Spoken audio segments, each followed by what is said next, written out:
Salut, c'est Jonathan. J'espère que tu vas bien ce matin. Je crois que s'il y a bien une chose dont on doit parler sur le potentiel, c'est de vérité, mais surtout d'amour. L'amour de Dieu doit être partagé, il doit être communiqué, il doit être vécu aujourd'hui plus que jamais. Alors je t'apprends rien, je sais que tu le sais, mais je voulais quand même te le rappeler ce matin. D'ailleurs, petite surprise, ce matin ce n'est pas moi qui te partagerai le potentiel, mais c'est Soigny, un ami, un pasteur, un évangéliste, quelqu'un qui a à cœur de partager ce merveilleux message de l'amour de Dieu. Alors écoute bien le message qui va suivre, parce que Dieu a quelque chose pour toi.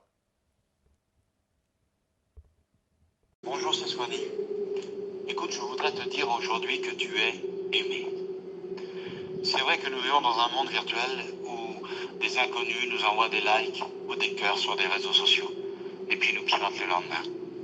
Où la moindre confiance donnée à quelqu'un peut se retourner rapidement contre nous et se transformer en tragédie, en calomnie, en catastrophe. Et là, tu vois de quoi je parle. Et même si toi, tu n'as pas encore souffert de ces faux amis, si tu n'as pas encore été victime de toutes ces choses, alors tu connais quelqu'un qui souffre de se sentir mal aimé. Et si c'est le cas, je t'encourage à lui partager ce message aujourd'hui. Car il n'y a rien de pire dans la vie que de se sentir isolé, mal aimé, méprisé, trahi. Dans la Bible, dans l'évangile de Marc, chapitre 10, au verset 21, la Bible nous relate l'histoire d'un jeune garçon qui avait plein de questions dans son cœur, qui était bien seul, qui était certainement très malheureux. Et quand il va venir au contact de Jésus, la Bible nous dit, Marc 10, verset 21, que Jésus, l'ayant regardé, l'aima. Jésus n'avait jamais rencontré ce jeune garçon. Et pourtant, au premier regard, Jésus l'a aimé.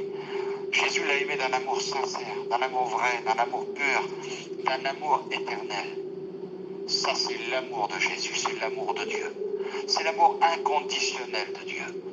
Jésus ne t'aime pas parce qu'il te connaît, il ne t'aime pas parce que tu le mérites. Jésus t'aime car il est amour. C'est le don de Dieu, c'est son attribut.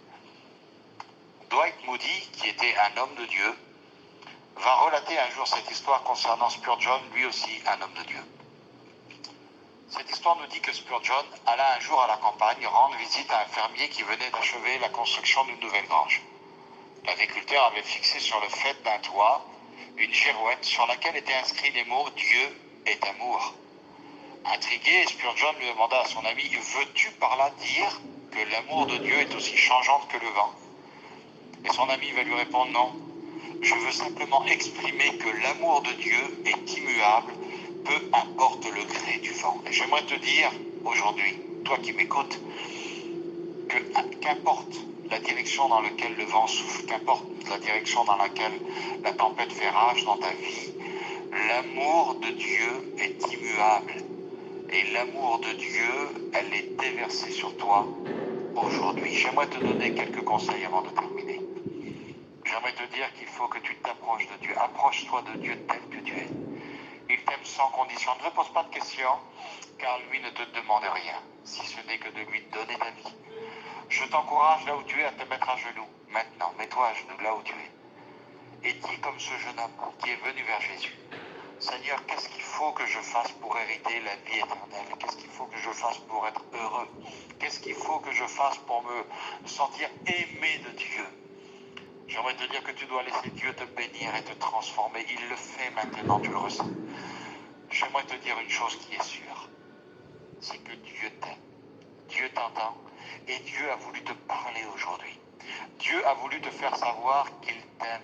Enregistre bien ces paroles dans ton cœur, même si tout le monde ou même si la vie voudrait te faire croire le contraire. Dieu t'aime. Et si tu laisses le Saint-Esprit toucher ton cœur et l'amour de Dieu toucher ta vie, alors toi aussi, tu pourras alors témoigner que Dieu a mis son potentiel en toi. Amen.